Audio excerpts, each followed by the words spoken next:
During the past week, I thought that Isaiah would feel right at home. He describes our December days with dwindling moments of light, sun, heat, warmth.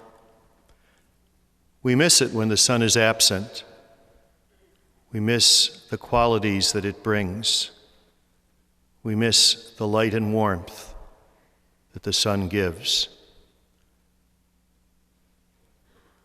But darkness also describes life without Christ. The darkness of sin and evil is far more threatening and devastating than nature's darkness. Already, however, the days are beginning to get longer, and we know that the sun will return, and there will be a renewed sense of light and warmth. How fitting as the light of the sun begins to overtake the darkness, we celebrate the birth of Christ, the eternal Son of the Father and the light of the world.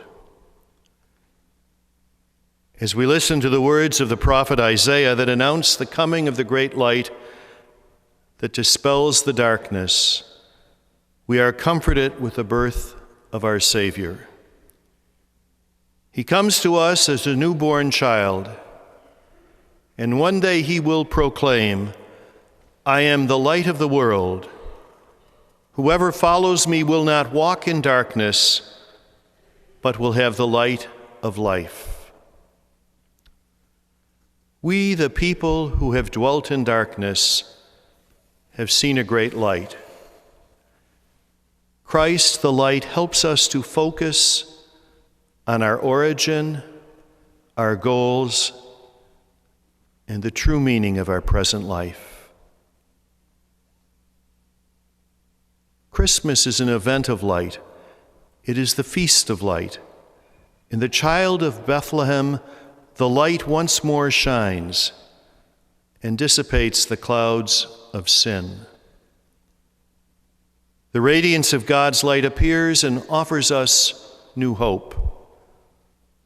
We put aside our feelings of uncertainty, insecurity, and frustration, and recognize once more the wonder of Christ's birth. He brings tidings of comfort, joy, and peace to our burdened hearts and our tired world. This wonderful feast celebrates the Lord's coming among us, but it also celebrates our own desperate need for him, who is our only sure hope and our deepest desire.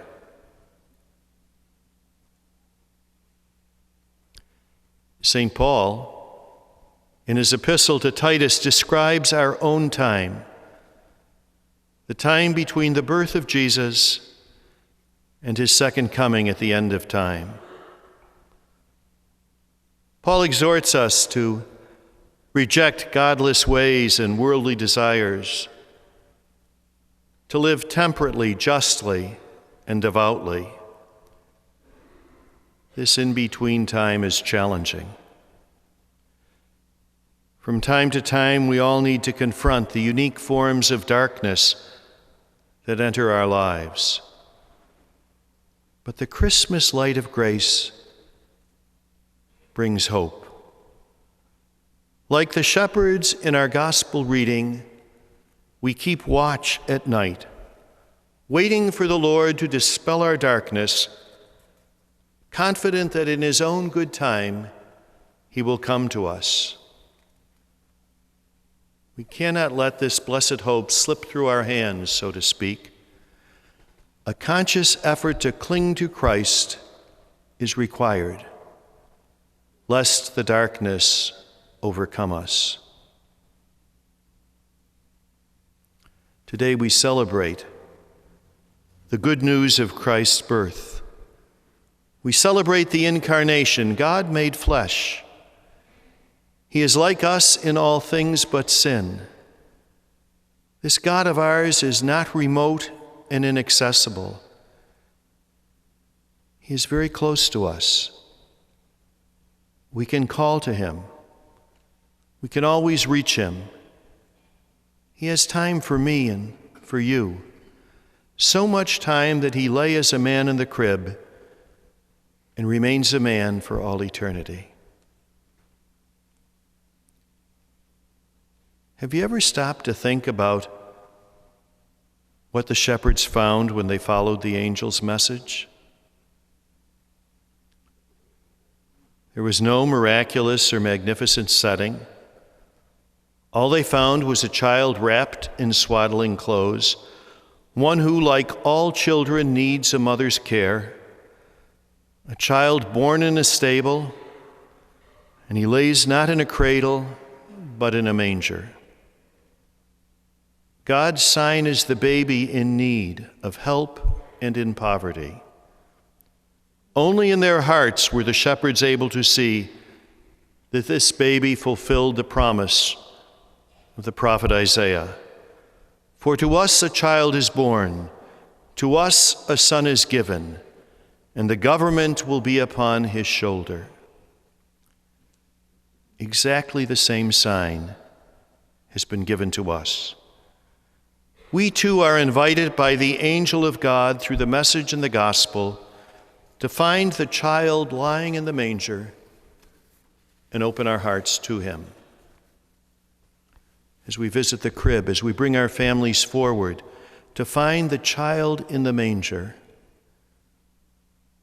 let us ask the Christ child for the simplicity of Mary and Joseph, that we might accept him completely and open ourselves without fear to the wonders of his providence. The angel in the gospel this evening said, "You have nothing to fear. I have come to proclaim good news to you, tidings of great joy." On this Christmas day, may there be no place for the darkness of fear, no discouragement or worry in your hearts. Let's be opened and let's listen to the message, to set out, to leave the narrow circle of our desires and interests, to meet the Lord and worship him. We worship him by opening the world to Christ and to the service of those who are marginalized and in whom he awaits us. This evening at this Mass, I pray that you will experience once again the great joy of the season, and that you will live daily in the hope that Christ's presence brings to us. He is the wholeness of God's love made flesh. He is beautiful, and he is ours. Come, let us adore him. A blessed Christmas to each of you, and to all of those whom you love and cherish. Be assured that during this Mass I am lifting each of you and your families up in prayer. May your Christmas be merry, and may you always walk with the Lord in search of the one who fulfills each of our lives.